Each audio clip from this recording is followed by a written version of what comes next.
Start this new tradition of extremely low budget videos.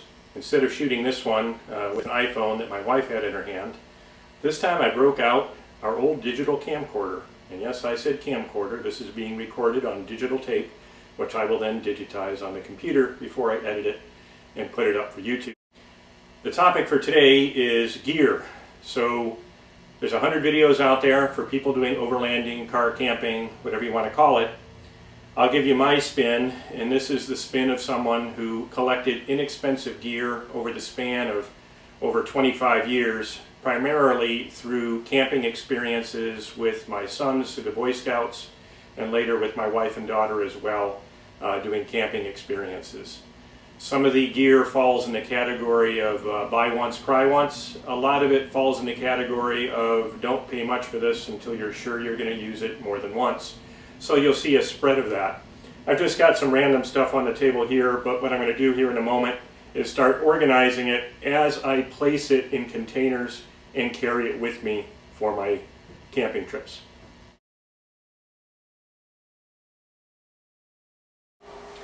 So the first bit of gear that I'll throw up here is a little bit controversial. Trail Recon did an excellent video where he compares coolers to what I've got next to me to a proper 12-volt refrigerator.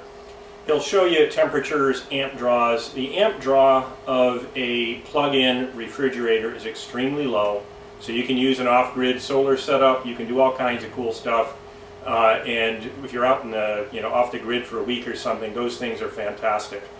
You absolutely cannot do that with one of these. This is, I'm going to look at my phone to remember the name, a Coleman Power Chill portable cooler. It operates off a different principle, which you can Google. It's actually kind of interesting. The only problem with it is it's super inefficient and has a pretty significant amp draw. You absolutely cannot leave this plugged in, even with a good deep cell battery. It'll suck it out in no time. We learned that the hard way during a trip to Washington, D.C. Forgot to unplug this in the back of the wife's Suburban. Came back in a parking garage to a dead battery. We were there probably 4 or 5 hours trying to arrange a jump start. Everyone was nice though. The kids were pretty tired and pretty crabby. So if you hear a dull roar in the background, you're hearing the one moving part to this setup, and that's a fan that has to pull air across the surface. So these things will get things down to, I don't know, about 40 degrees Fahrenheit, somewhere in that range. Of course, depends on how hot it is outside. My experience with these is generally positive, but you can only run them while your alternator is providing the amperage. Otherwise, they'll suck a battery down pretty quickly. I'll turn it to the camera. You can kind of see the cord there. I've got a 120 volt adapter. It's just a standard cigarette light adapter.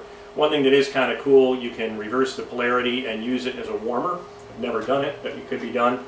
And it's a relatively modest size cooler, and you can kind of see the fan there. I've actually got it upside down. Generally, if I do it vertically, I put that little cooler fan to the top.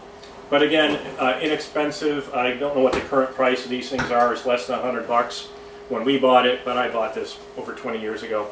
They do hold up. Again, they're convenient. They're great on car trips. If you're going out extended overlanding, you're going to end up having to unplug it, and it basically is only good for like a weekend trip or something like that. As I reviewed that in my amazingly high-tech studio here, I realized I didn't say the most important thing.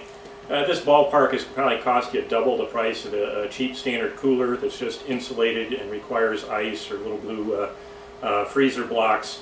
A good Dometic fridge, one of those top-end 12-volt fridges, is probably in the order of $750 to over $1,000, depending on how large and what kind of features.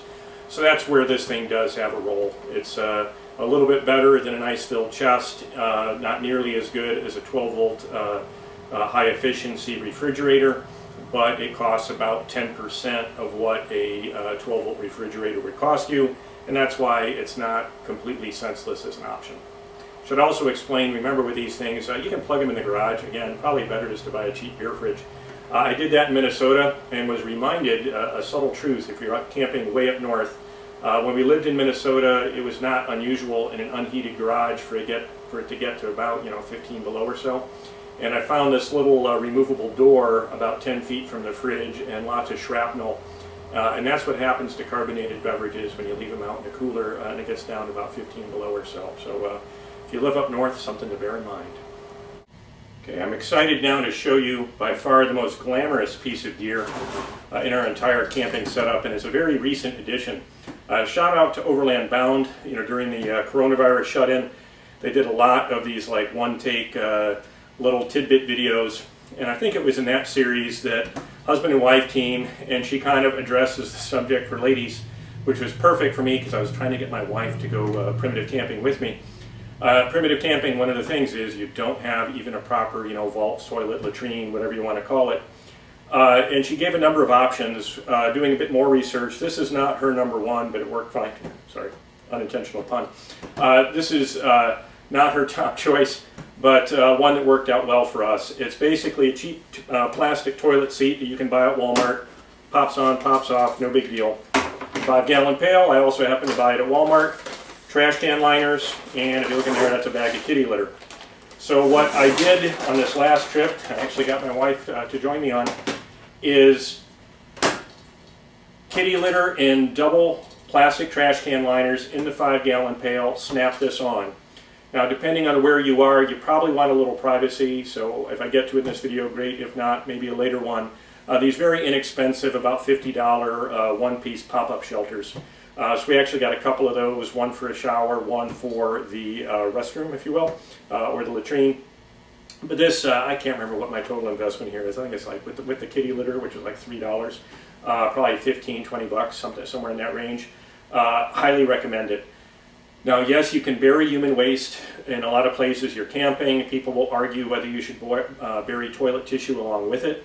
Animals could dig it up. I'll tell you, on a not terribly long trip, like maybe 3 days, 2 nights, this worked out great, where basically you just throw fresh kitty litter on it every time you use it. The smell wasn't so bad. The kitty litter takes care of that. So what did I do when the trip was over? Honestly, I just picked it up and threw it in my trailer, and now my camping gear goes in a 4x6 military surplus trailer. I'll show that in another video. So I don't have to have it in the truck with me. So to me, that was no big deal. I just grabbed it as was, stuck it in the back. I take that back. I did tie off the toppers of the double trash bags. Left it all in the bucket, took it home, threw it in the trash dumpster, and off it went. So again, you know, a problem a lot of people are uncomfortable talking about. This is a very cheap, very convenient, very practical solution to the obvious problem of how do I go to the bathroom when I'm dispersed / primitive camping.